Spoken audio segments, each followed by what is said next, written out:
Hello, it's Joe Peartree from Prometheus here. I've just stepped outside for a bit to do this filming for the foraging section, which we're going to do in a minute. My 2-year-old's going absolutely crazy inside, so I can't record anything. So I just stepped outside into the stairwell. Like I said, we're going to be doing some foraging today, some urban foraging. Last night at just about dusk time, I went out. I did a 10-minute walk, just basically looking all around the outside of my flat. I walked up to the park, which is a 5-minute walk, and I identified about 10 to 15 different plants, which is a really nice way to get started with your foraging. When you go out foraging, obviously we're in lockdown, so I'm not saying start trying to identify the plants when you're out there, but if you see something that might be edible or want to know what it is, if you pick a little bit of it and take it home, it's better to identify it when you're at home than trying to identify it whilst you're out, which is supposed to be on lockdown. So last night, like I said, I just went out with a video camera, just took 5-10 seconds shots of each of the plants that I saw that we could recognise. And yeah, we're going to go through them all today. So when it comes to foraging, I have to warn you, when you first start doing it, it just becomes totally addictive. Nobody bothers coming for walks with me normally because it takes too long to go for walks, but obviously we're doing speed foraging, which is quite a nice change for me to actually do it. When it comes to foraging, you have to be aware of the laws.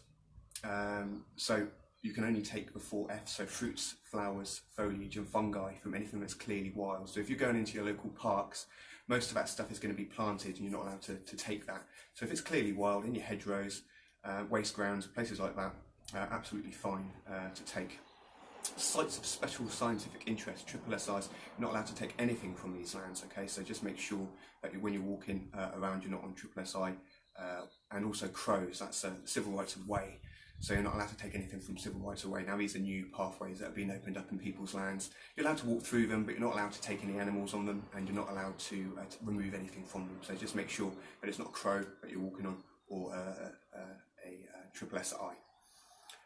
The other laws that you need to do is, obviously, if you're uprooting any plant, you need to get the landowners permission before you can uproot any plant, even if it's a dandelion. I mean, it's ridiculous laws, but that's the state of it. So you need to make sure that you've got the landowner's permission. If it's in your own back garden, obviously you're well entitled to be able to dig up some dandelions to make some dandelion coffee, for example. Okay, there's also laws regarding knives, so it's quite handy to take a little knife with you. Just bear in mind that if it's a fixed blade, doesn't matter the size of it, if it's got a locking blade or if it's a fixed blade, that's illegal to take out in a public place. But little folding knives that haven't got locks on, as long as the blade's under 3 inches, you're allowed to take one of those with you, as long as you've got a good reason to have it. So, going clubbing down Bournemouth on a Friday night is not a good reason to be carrying one of these knives around. But if you're going around foraging, it's absolutely fine. So obviously, wild food you're allowed to take, but if you see it's being planted, say there's a nice line of cherry trees, that's been planted there, which means it'll be theft if you try and take anything. You can get into trouble with things like criminal damage as well. So just make sure that you're picking from clearly wild areas, clearly wild plants. Ethically, what we do is you only take what you need. You only take a little bit from each plant, so you don't want to strip an entire bush of its all of its foliage or all of its flowers, especially the flowers that are annuals. That will stop them reproducing, so you need to make sure that you're being clever. And I normally only take if you see there's a colony of plants. So if there's just one little plant on its own, just leave it alone. But if there's a whole load of them, then obviously you're able to forage them as much as you want to. Obviously, if you don't know, if you're not 100% sure what the plant is, do not eat it. It's not worth risking getting poisoned for. There's some quite nasty poisonous plants out there. The species that I'm particularly worried about is the potato family and the carrot family. I know it sounds weird because you can eat potatoes, but they're cultivated and they're not actually native to this country. All of our native potato species are actually poisonous, so you need to be very careful about that. The carrot family, you've got wild carrot, wild parsnip, and all of the parsleys also come under the carrot family. Now, they all look very similar to each other. They have little white umbellifer flowers, so basically it's one flower stem with lots of little white flowers on top of that one flower stem. If you know what cow parsley looks like, that is basically an umbellifer, white umbellifer flower, and they all have parsley-shaped leaves as well, if you know what a parsley-shaped flat leaf parsley looks like. They all look very similar to each other, even though some of them are edible, but a lot of them look like, will be, hemlock and water drop hemlock, and that's a really nasty poisonous one. It'll actually kill you slowly by paralysis. So your limbs will stop to work, and then your bodily organs will start to shut down one after another until your lungs stop working and you actually die asphyxiation, so it's a nasty one. So you need to be really, really careful that you're definitely eating the right plants. If you're not 100% sure, then don't eat it. Like I said, what I'd like you to do is go picking some of these plants, bring them back home, and then you can use your field guide if you've got one, or alternatively you can send a photo in to me and I can tell you if I know what it is, if it's edible and if any uses for it. I don't think there's anything else we're going to cover in a minute. If there's anything else whilst I talk over the edit, then I'll drop these little bits in. Like I said, this is just a one-take thing. I speed foraged last night, and so I'm going to do some editing over, and hopefully you'll get the information that you need. Okay, urban foraging. Thanks for watching.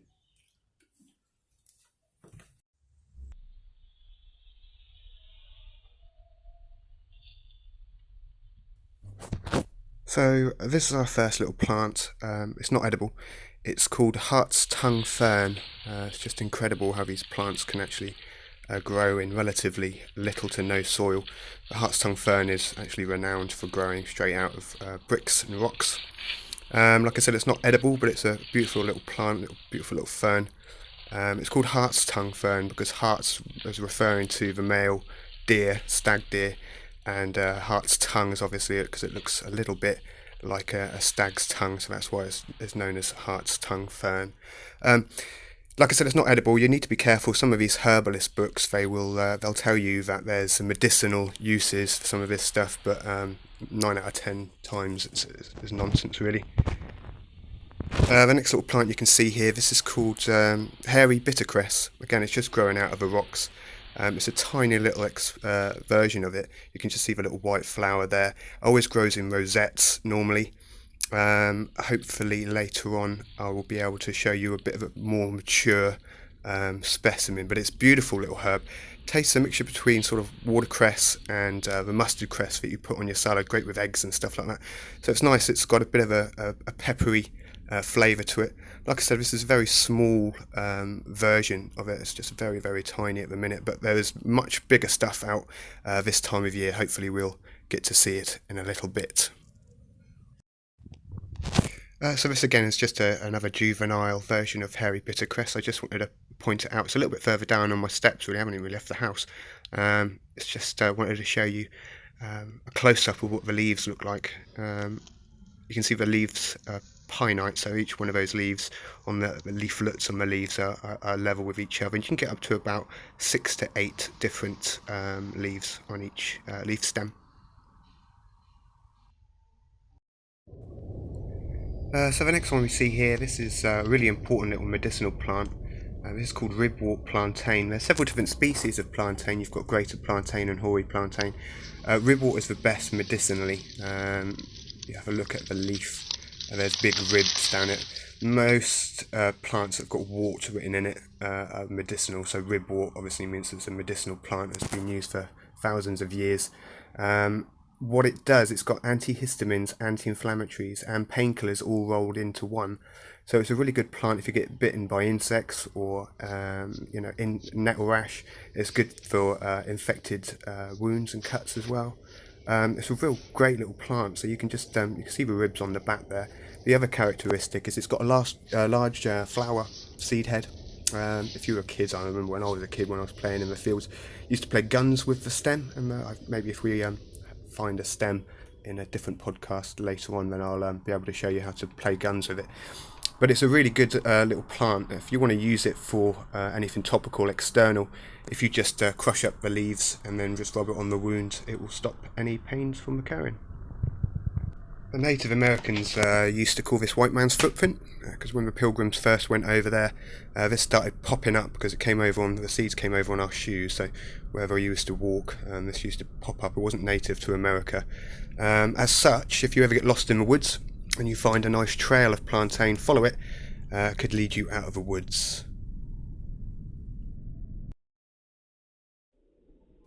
So here we come to our first tree that I saw on my walk yesterday. Wait for the camera to focus in a little bit. This is your horse chestnut, okay, your conker tree. Not to be confused with sweet chestnut, completely different family.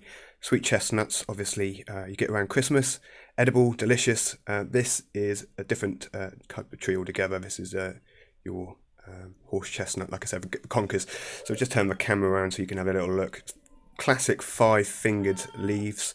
It's also got a nice spike, white spiked flower this time of year. Conkers, unfortunately, not edible at all. There's nothing you can do to get toxins out of them. But what you can use the conker tree for is if you get those leaves, smash them up a little bit, put them with water. They contain saponin, which is the stuff that makes soap soapy, so you can actually wash your hands with them just before dinner. Mildly antiseptic as well, so it's quite a nice thing to wash your hands with if you're out in the wild.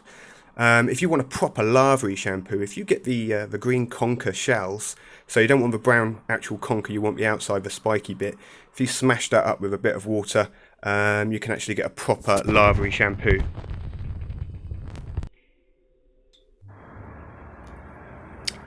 So as promised, here is a more mature version of the hairy bittercress. You can see the classic rosette leaves. This one's got several different flower spikes on it. The little spiky bits that you can see that's sticking out of the main stem there, those are the seeds, and they're explosive. So when they're mature, if you touch them, they'll ping out all over the place, and they can produce 500 seeds in the 3 months that they're actually producing the seeds. So it can be a bit of a nightmare if you're a gardener, because they just explode everywhere. If it was in my garden, if I had a garden, I'd think of it as a bumper crop. Like I said, it's really nice and tasty, like mustard cress. Just be careful, this is the side of the road. Obviously dogs are going to be weeing everywhere, so try and pick a nice clean area. If you did want to try some off the side of the road, obviously you need to wash it thoroughly. Anything in really sketchy places like this, I'd probably use Milton's sterilising fluid, which you normally use for baby bottles and things like that. You can use it to sterilise plants. Ideally, you just want to try and find somewhere that's nice and clean to forage from. Just a real quick one here. This is flowering currant. This is where you get your red currants from. Good luck trying to get any from the wild. The birds normally have them off the branches before you get anywhere near them. They'll be on there when they're green, and they'll just start to turn orange, and as soon as they just start to come ripe again, the birds are just in there and just have a lot. But obviously very tasty. You can use the leaves to make a tea out of. Apparently, I've tried it, it's not very nice. Bramble leaf tea is not so bad, but red currant tea is an acquired taste, I would say. So this one is called Yarrow. Its Latin name is Achillea millefolium. Millefolium means 1,000 leaves. Millifoil means 1,000 leaves. So if you have a look at the leaves, you'll see it's feather-like. It is got white umbellifer flowers. I know we're trying to stay away from white umbellifer flowers, so the risk of getting them confused with poisonous species, but this one hasn't got parsley-shaped leaves, it's got feather-like leaves, as you can see there. The only thing you're likely to get it confused with is fennel, and obviously fennel is edible anyway. So this is a really helpful little herb. There's a few things you can use it for. Makes a really nice herbal tea. Tastes and smells a little bit like lavender. It's quite floral. You can put it in roasted vegetable couscous as well. That's what I normally do with it. Med veg couscous. Just chop a bit of that up in with it. So Achillea is its Latin name, Achillea millefolium. Achillea means, well, it comes from the ancient Greek, the Greek hero Achilles, and his mentor Carrion, he taught him how to use this to staunch the wounds on his soldiers. So it's a really good septic. So basically, if you've got an open cut and you need to make it stop bleeding, you can use this to make it stop bleeding. So it's really good if you've got you know, just normal cuts and stuff, but it's also good for internal bleeding, so ulcers. And you can also roll it up into a little ball, and you can stick it up your nose if you've got a nosebleed. Now, I'm not saying if you've got a real bad nosebleed, but if it's just not so bad, then you can use this to stop the bleeding for it. It's a really good little septic, handy one to know whilst you're walking around. So this again is just horse chestnut. We saw the bigger tree earlier on. This is just a normal horse chestnut, but it's a sapling. So I just wanted to show you a close-up of the leaves. This time of the year, the leaves are kind of droopy down a little bit, but hopefully you can see that there's 5 leaves there, and they're in a kind of hand shape. Just an interesting fact about conkers. In the First World War, the summer of 1917, all of the school children asked to covertly collect all of the horse chestnuts, because they used to make explosives out of them. So they managed to save up about 3,000 tonne, all secretively to go into making these explosives for the artillery in the First World War. So this is a really common one, everyone should know this one. This is rosemary. Amazing when you roast potatoes, just amazing for casseroles and things like that. The only things you might get it confused with is maybe yew, which is poisonous, but it's very unlikely you get it confused with that. And then of course lavender. Lavender's edible. All you need to do is give it a rub with your fingers. If it smells like rosemary, you're banging luck. Obviously save yourself some pennies, get yours from the wild. The next one that we've got coming up now is rose. This is actually a cultivated rose, it's not a wild rose. We've got several different wild roses. We've got dog rose and field rose, Japanese rose. Rose hips are edible. You need to boil them up and make a rose hip syrup out of them because they've got little tiny hairs in there that will irritate your throat. But they contain more vitamin C, well 20 times more vitamin C than oranges. They have a cooling effect and a great immunity booster, so it's a really good thing to have if you've got cold and flu-like symptoms. Obviously the petals of the roses can be used to make rose water as well. So there's loads of different uses, but unfortunately nothing is in season. This is last year's rose hips. It's quite amazing to see that they're still on the bush, to be fair. So this is Rowan. It's also known as mountain ash. It's not part of the ash family, it's actually closer related to the rose family. But their leaves are very similar to ashes. When we get a bit close to it, I'll point out the differences. You'll normally smell Rowan before you see it because the flowers, they actually release a scent that's very similar. It's got the same chemical as rotting flesh. So it's got a kind of a cat urine-y, rotting flesh smell. So sometimes if you're walking through the woods, you might smell death and you think, oh, something's died around here. And you walk around the corner, you see a load of rowan trees, and that'll be the smell. So if we're looking at the leaf structure here, very similar to ash. Each one of those leaves, they're not individual leaves, they're called leaflets, and they're part of the whole structure, which is one leaf. So those tiny little leaves there is part of one leaf, and that's called a leaf. That's the same leaf structure as ash has got. Those flowers eventually, after summer, will turn into little red berries, and you can make rowan berry jelly, which is amazing for game, lamb.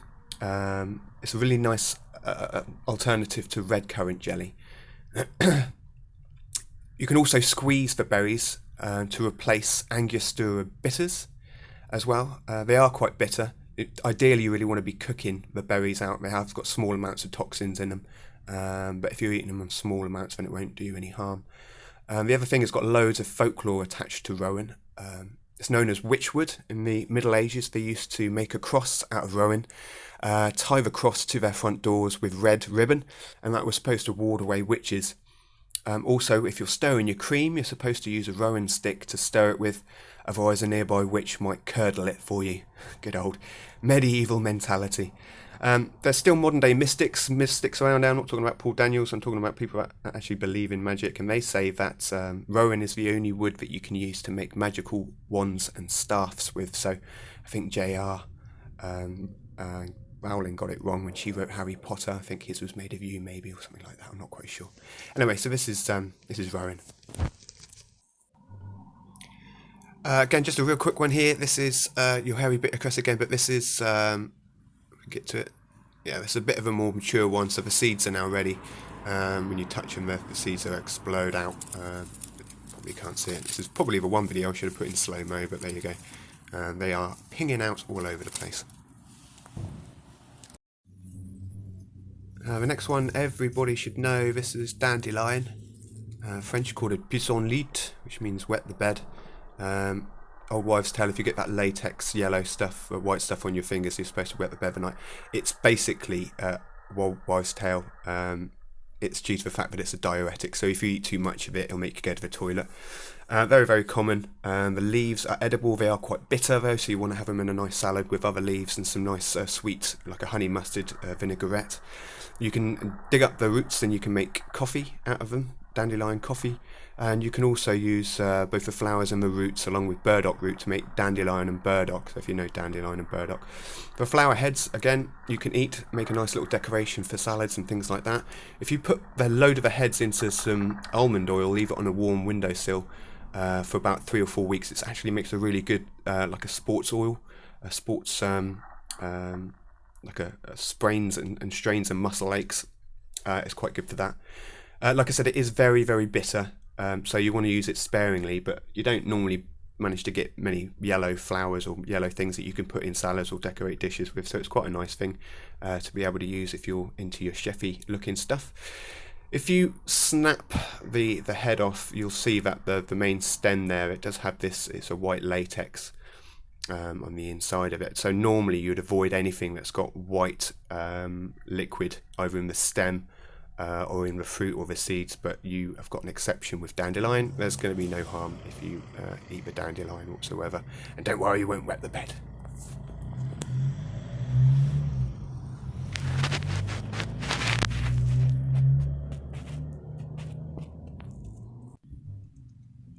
This one is groundsel, Groundsel, reputed to regulate menstrual cycles. Haven't been able to put that one to the test myself. This is chickweed, very common little plant. You'll find it everywhere. It can be confused with some other type of weeds. It looks like it's got 10 petals, 10 white petals, but it's actually got 5 petals, but they're really deeply lobed. So it looks like there's 10. Very nice in salads. You can shallow fry it for a kind of pottage herb. You can also make chickweed pakoras out of it. The way to identify it, really nice way, is if you hold it up quite close, you'll see there's a line of hairs that only go down one side of the stem. It used to be called shut-eye because it closes up at night. Now there's a guy called Culpeper, who's a 17th century physician who used to attribute the plant's characteristics to their medicinal benefit. So because it shut its eyes at night, shut its petals at night, he used to think that it was good to help you get into sleep. So this is why you need to be a little bit careful when you're reading any of these herbalist books. If they start to reference Culpeper, obviously you need to take a lot of what is said in that with a pinch of salt. Other things he used to reference to, it's got red stem, red leaves, it used to be for your blood, but there's absolutely no scientific evidence to support any of his stuff, or very little of it anyway. But yet modern day herbalists will still reference him. So you just need to be a little bit careful. It is quite tasty on its own, like I said, quite nice in salads, but do try those chickweed pakoras. Just make a nice thick batter, nice spicy with some madras powder in maybe, and just make some little cakes with the chickweed and just pan fry them. A really tasty little herb. Not just good for chickens, good for us too. Very tasty. This one is not edible, it's poisonous, but I just wanted to include it because it's a beautiful name. It's called wood spurge. Love it. It's a ancient woodland indicator, so apparently my steps have got ancient woodland origins. The one I really wanted to show you is next to it. This is herb Robert. Again, parsley shaped leaves, so we've got to be careful, but it's got little purple 5-petaled flower, so not part of the parsley family. You're not going to eat this anyway. Very, very red stem. Really easily to identify. This is the great thing to use this for, is to rub it on your skin, and it stops insects from biting you, is what I found. People say it smells like cat's wee, but I really like the smell of it. Probably does smell like cat's wee if you find it where I found it, on the steps outside the back of my flat. And last but not least, this is sow thistle. You could get it confused with hogweed. They're both edible. It's for young shoots that you want to be eating. This will have a little yellow flower, like a little thistle, but it'll only be about for a couple of months now, and then again after summer. You can use it as a pottage herb in soups and stews. I like to just pick the very young shoots and just a nice lemon juice and olive oil dressing and just eat it as it is. They're quite tasty like that. So there you have it. That's my first foraging. There's going to be a couple more urban ones, and then I'm going to go down to the coast and I'll do some hedgerow ones as well. Please, if you are doing this, maintain your safe distance and be as quick as you can whilst you're foraging. I obviously have slowed down the videos at such a rate because I was literally taking about 10 seconds on each plant and then I had to slow it right down. So I really hope it wasn't too out of focus and too unentertaining for you. Any questions, let me know, and hopefully I'll post another one of these soon. Stay safe. Bye.